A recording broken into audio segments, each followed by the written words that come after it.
Yeah, they were good. They've been good the whole time. They're positive. They had energy.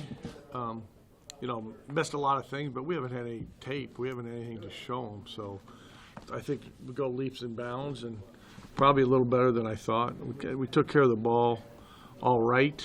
But a lot of we didn't have many offsides and bad snaps, and made some plays. So I thought it was a good first day. I thought, but you just look for, sometimes when it's, and I've said this when I walked in, maybe it's not a losing culture, but we've lost some games here. But I didn't see the negativity. I didn't see any negativity today, and I saw guys coming together and working, and I think they'll come together more when they watch the tape tomorrow and before we go through. So I kind of told them that beforehand. I just said, look, I'm not making any judgment. I make judgment, but I'm not going to do a whole lot till the second day, and then we'll keep the install on day 2 pretty basic and make sure we correct the mistakes, because we just haven't had tape with the guys that way. But they worked hard. We got some new guys, and we got new coaches, and I think those guys, the assistants, have been great and been really positive. How do you take so many good ideas in a room? I'm sure there's tons of them, including some of yours, and distill that down into this is what we really need to focus on for the next month? Well, you put things on, I wouldn't say you throw things on the wall, make them stick and see if they stick. I mean, the schemes are proven, at college level and the NFL and here in Nebraska and Oregon and Central Florida and places I've been, and Steelers and Eagles, whatever. So really getting to know the personnel, and that's what we've always done, is try to get the best guys, but we really want to, start these days, the first 2 days in helmets, just a few years back, probably 6-7 years ago, I just kind of made a decision with a couple of people we talked about in a clinic, is we're doing a little more inside zone stuff this way. We're not gap scheming in, and we're really put in the 2-minute offense, which we're trying to play fast and understand things that way. And I thought they handled that pretty well. Conceptually, and then we haven't done a whole lot of it, so those terms, so that was kind of always been the emphasis the first 2 days, since you're not in pads, and then the third day will be more of a gap scheme and hard ball and some things that way. So just the details with the linemen running their tracks, and there's a few audibles in there and different cadences. So I as I said, with those things, I thought they handled them pretty well. You've had a guy or guys put up pretty significant numbers almost everywhere you've been. How long does it take out on the field to figure out who that is, or how you want to, attack and who you want to attack with? Well, what we say is you put it on tape. So those guys that, now you got tape to show them, and then guys that are getting open and understand the game. And that's all phases. It's offensive line and things that way. And so, as I said, it doesn't matter if you have an 0-10 team, you got a best player, so we try to get the best player of the ball. Is it the running back? Maybe. Is it a wide receiver? Is it the quarterback? So feature those guys is what I've always tried to do. If it's tight end, we've had Brenneman at UMass led the country, and so we got a bunch of good players, and we got 3 starters out right now, which unfortunately, but we know that they can play, so I think we're going to build depth down the road, and then try to figure out, obviously, what the quarterback feels comfortable with, work that around, things that way. Who took the first snap to? Casey Thompson. Not that that's surprising, but why did you like him to do Because that? he's number 1 now, Why is he number 1? I think you can answer that. I'd be curious. I think he's the best one right now, so might change tomorrow. There's nothing set in stone, but yeah, Casey and Chubba got a little bit of a nick, so he didn't get much. Logan's done a good job. Those 3 Heinrichs, all those kids have done a really good job. Heinrich gets some reps. So right now we're looking at more reps than, we're running 2 huddles, 2 thuds, which is a great thing about numbers. So we got a lot of tape to watch, and I think those guys can progress quite a bit. But just the way Casey's gone about his business and things that way, and he was the best guy in the Skelly stuff that they did on air. I didn't get to see it, but I had those guys give me their stats and what they did. So, but we've got enough. What I saw today, attitude-wise and talent, that we've got enough there to be more than successful. When you talk about trying to find your best players, do you look at that more in terms of consistency, or is that about just the most talented, most upside? Yeah, both, I think, and games are different, but we got some guys, those guys that we're looking at right now have all played in games, played major college football, so, and I'm getting to see what do they do a little bit different and try to put those guys in different situations. There's guys that'll go across the middle. That doesn't mean they're tough and everything else. There's other guys that aren't as good at that. There's guys that run better corner routes or seam routes than the receiver. What the tight ends can do and teach them how to read man and zone where they're sitting down in the zones and in the man. And we've got some things receiver-wise that we're asking them to read off of corners and safeties on route conversions, which I don't think they've done here as much. So those things come into play, so they'll get to see those on film. Trying to teach the guys leverage, so we're just trying to teach them as much football that way. And I think most of the time in a throw game, which since we don't have pads, we're working a little bit more throw stuff, is just the depths. I think that the deeper you can run the routes, the better spacing you're going to get overall, and that's what we're trying to look at. And then put your best guys in those positions. In spring of 20, what did Jordan Addison do in his first spring with you guys to show you, like, this is a guy we should build around? Well, he only had 3 practices. But, I knew before the practices because a couple of the upperclassmen said this guy's the real deal, And then I think the second practice at Pitt, he ran a crossing route. He ran a post conversion, and the backside safety hit him square on. He spun out of it and went for a touchdown. So at that point, I think every great player has those moments where then everybody just knew that we made him the starter right then. And as I said, the best players are going to play. And, when we expanded his role, which is what we want to do. We want to build depth. That means the guy's got to be able to play X and Z, and then he's got to be able to play R and Z, and then they got to be able to play. If we go to 4 wides, they got to be able to play the E man. So that way, and then there's different things in 2 backs or 1 back and 2 tight end sets that they've got to do. So we're trying to get all those things on tape. So I guess getting back in spring, I'm trying to get all the concepts on tape so they can study them. We had some walkthroughs. This is phase 1 where we have all those things on tape. Now when they go home, they come back for summer, all that stuff they got to do on their own. They have tape to watch. The quarterbacks can show them that part. So that would be day 2. And then we get to camp again and move those guys around and try to build depth throughout and before you get to the first game. So there's really 3 phases, which is, to me, the beauty of being in college over the NFL where you don't get that opportunity. You just don't get as much practice time in the off season where you can develop the kids, and to me that's a lot of the fun in coaching. Is it important for you to have, for the other guys on the offense to know who the starting quarterback is by the end of spring ball? Like, is that something you'd like to determine in the next 5 weeks, or can that go into preseason camp? It's no, I mean it wouldn't. We're not going to. To me, it's not about so much that, it's about the development of everybody in a quarterback room, or those things, or the running back room, or things that way. It's finding out who the leaders are, which, to my mind, I'm the leader, okay? I'm the offensive leader. That's what I was brought here for. So it'll all go through me, so, so it's not, this day and age, it's changed because I think the speed of the game, just more quarterbacks get hurt. Why? I think it's because you're throwing it more. If you run an option, the chance he's going to get hurt. You go through. Kenny Pickett got hurt the first 2 years I worked with him, and now in 3rd year I said, you're too valuable. You have to be able to get rid of the ball and slide and do those things and know when you need to. That's what we have to do with the first 2 guys. So you're getting reps.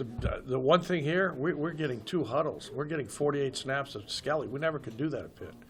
We got 2 team periods. It's awesome, all right? It's just we got 48 plays a team. We got things that coach in that way.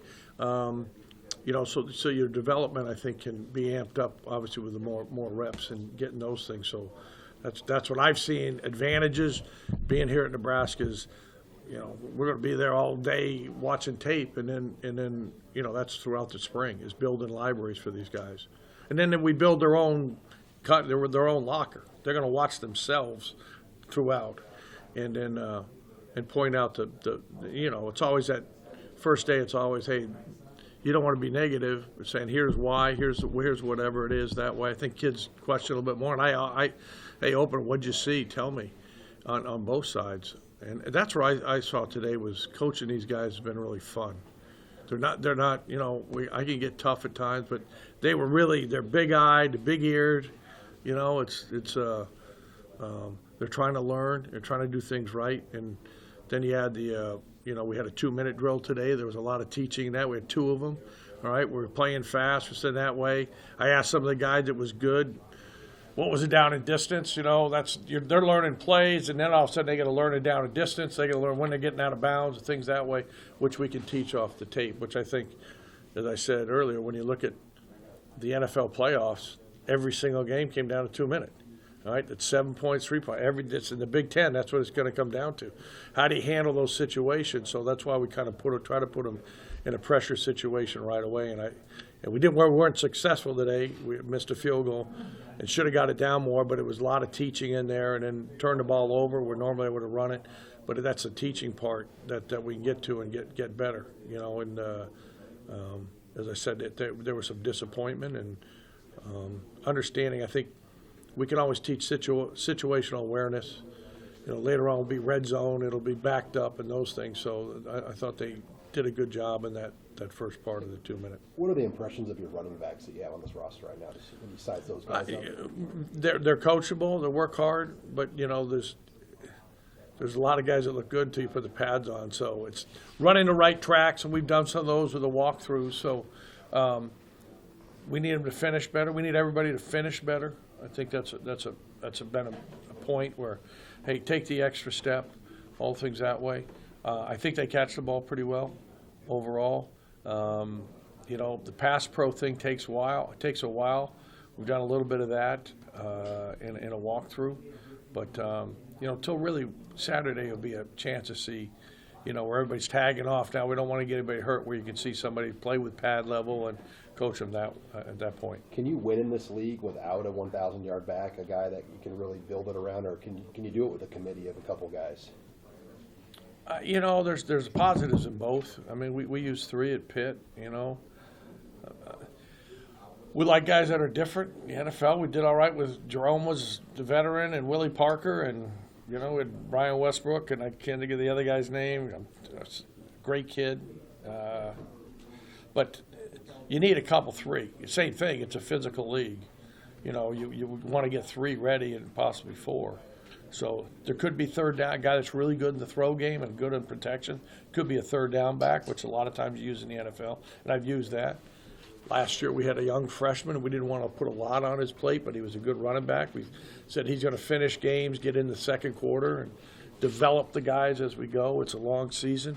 So, it's we're not going to know our team really till probably, I would think, till after, looking ahead in the Oklahoma game, or you go the first 6 to that point. What kind of group do you have? You see them in the pressure that way, and so we got a bunch of those guys back there, and I like the way they started today. You have a defensive head coach the 3 previous years at Pitt, Narduzzi.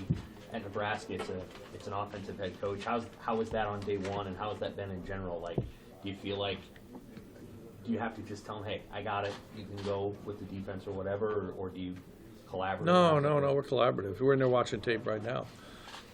Frosty's got ideas, some things that way, and I got some, and we're playing it back. That's what we've done all this time. Said, hey, he likes this. Yeah, let's look at this, He's got great experience. He's a great football coach, so kind of putting it together that way.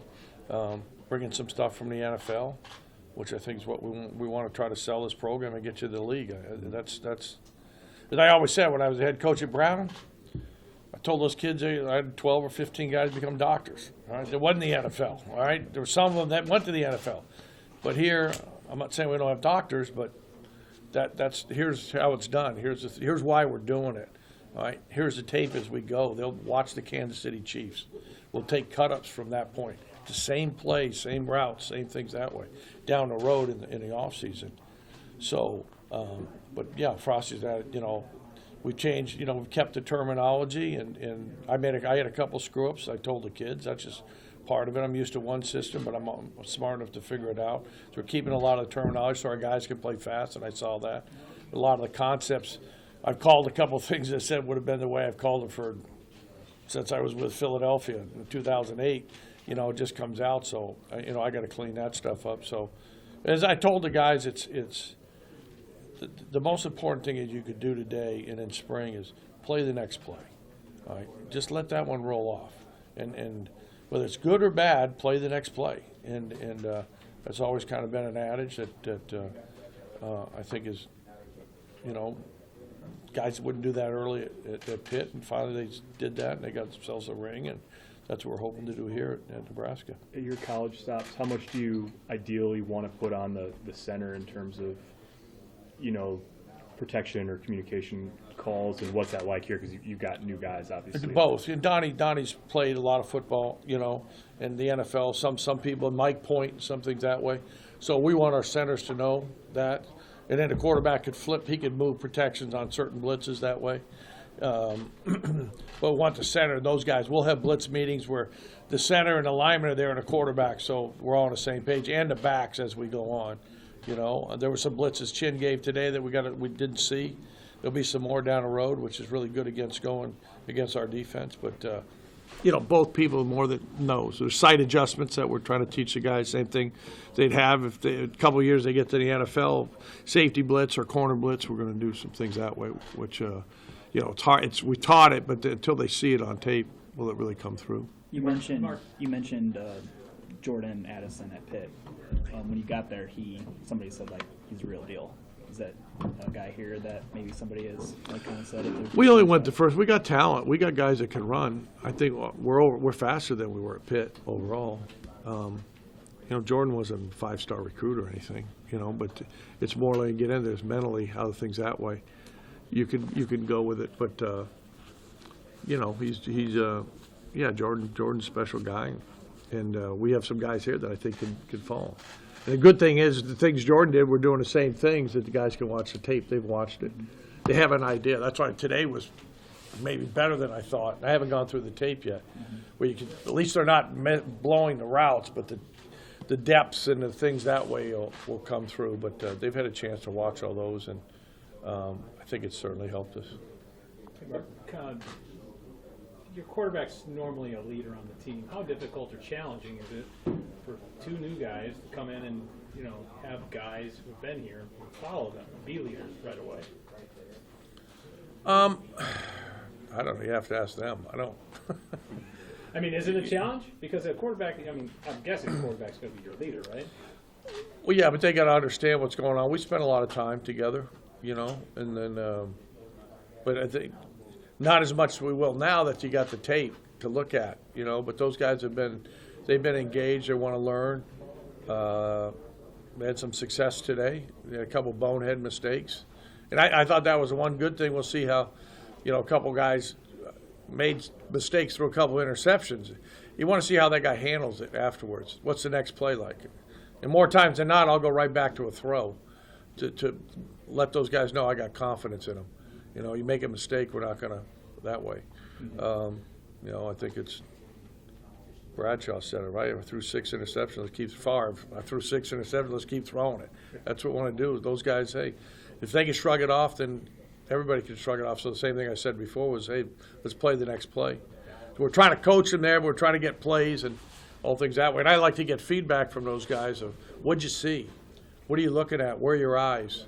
That part. And the guys that can see have a much better chance to be a top-level quarterback than the guys that aren't sure.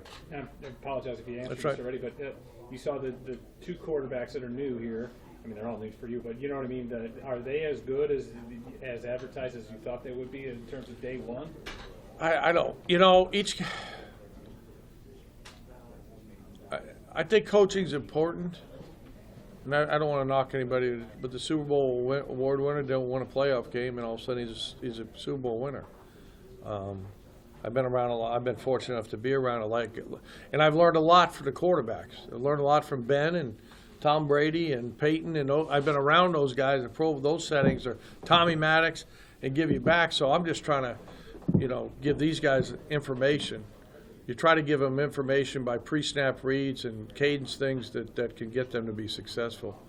So I think, as I said from earlier, that I really want to see what they're going to be like the second day, and if they've really grasped and can learn and move forward. You broke down how the installation is going to go, but is it kind of like a hectic, frantic scene the first day? With so many bodies running around and mistakes. No, those guys did good, because I didn't know where the hell I was going. Yeah. That's a different scale. You think it is. I've been doing it one way for 3 years. I did it one way at UMass for 5 and Cleveland for 2, and all of a sudden I went out and I'm thinking about the plays. I'm going, well, I don't even know where am I standing. I stand this way. Jay did a good job. The equipment guy goes, no, we're going here. The clock I had wrong. I was looking up. I got 9 clocks up there, but the 2-minute was behind me. I thought we had 21 seconds left. With timeout, we had 7. So, as I said, I'll tell the guys that. It's all work in progress. So, when they went out for kickoff, I thought I was going out. So you get your spacing, everything else. These guys have been here for a while, so I didn't look too out of place, but I'll get better at that also. Coach, when you had Isabella and Sharp, was it easy to see with those guys too, how good they were, or was that more developmental? Well, Tajay was a sophomore when we were there. He caught 60 passes as a freshman when I wasn't there. And, you could tell. You could tell that he was smart enough that we moved him from X to Z. Andy was was not a high. He was going to Air Force. He did not have a 1A scholarship. And I offered him the last day because he was the fastest kid in America, ran whatever it was, 60. So he was a running back, but when we put him in the first scrimmage, he hit a run for like 80 yards and nobody was close to him, and was a tremendous worker. We moved him to receiver. He played some early, but not as successful as Jordan or Tajay, but we knew he had the ability and a hard worker. So, but the guys we have here, we got guys that can run, and they've been really positive, and I think Coach Joseph, Coach Kaz, and all the coaches done a really good job. And, just, as I said, it takes time. But the teaching will be elevated once we get to the tape tomorrow, when they can see themselves on their iPad. We'll see who's working on that way. With the questions they ask, there's always questions. This guy, like some of the comeback routes were short today, and saying you're not getting the ball because you're running 15. You need to run 18 to 20 yards. Otherwise, the corner doesn't get in his back pedal. So we're always giving them an answer why, hey, it's not run this at 4 yards. There's a reason why. So that's the teaching process in the offense. So they're saying, you guys all want to get the ball. If you don't get to 14 on this route, you're not going to get the ball because the quarterback's going to bypass you in a progression. So I think with that part, we try to teach the receivers what the quarterback and what the offense is about and why you need to get the depth. And all those things will get cleaned up once they see it. In your experience doing installs, does it get pretty crisp by the middle of fall camp, or when do you start feeling? Well, yeah, because they'll have this, as I said here, then we'll go ahead and redo it. In the summer, those guys will be on their own, but the pictures, and then they'll have tape with it. Then you come back to fall camp, and I'll add some other stuff, and then we start again from day one. And you got 3 times that I expected to be better, and we got the tape to show them that if it's not getting better, then I don't. Then my butt will be in trouble. So, but we'll get better, and because the attitude was in the right place, the guys were in the right place. Now maybe they're, haven't been around enough to know they made a mistake. So that's when you really get to know. I knew at Pitt, and it took us some time, or UMass, when the guy came back and said, I got it, all right? I know I was wrong. Why are you looking at me like that, okay? So when they know they make a mistake, that's when you really can take another step forward. And when you marry when you marry the two, your philosophy and then what Scott was doing before, does it always go to what you called it, or does it sometimes go to what he called it? If you have similar combination. Concepts? Yeah. Oh, it's a combination. It's a combination. So we're using the concepts. We run a lot of the same concepts. We're using the terminology. So I cash state. Stay cash 10 was circus poker. All right. So I have put it through my mind, which I've done this before, just of taking it so the kids know when they hear the terms what to do. We didn't want to revolutionize the whole thing. We didn't need to do that, all right? I said, I'll learn it, and I'll do it that way, and the new coaches, and they've done a good job. So I think they're playing faster because of it. I think it was a really good by coach. You used 2 tight ends last year a lot at Pitt. Gavin Bartholomew, I think, was a young guy. True freshman. Exactly. Do you see with that specific group here, tight ends, just kind of similarities to? What you had Yeah, last there year? are, and we want to use multiple personnel. We'll go to 4 wides, which will come after probably. We'll see how they do the first week. We'll use 3 tight ends. Might use 6 linemen. So we'll always have little things that way because the defense got to work on it, and that So we ended up going. The year before, we lost all our tight ends to COVID and injury, so we were in 4 wides a lot. But I want to get to 4 wides because I think we got guys that can run and speed-wise.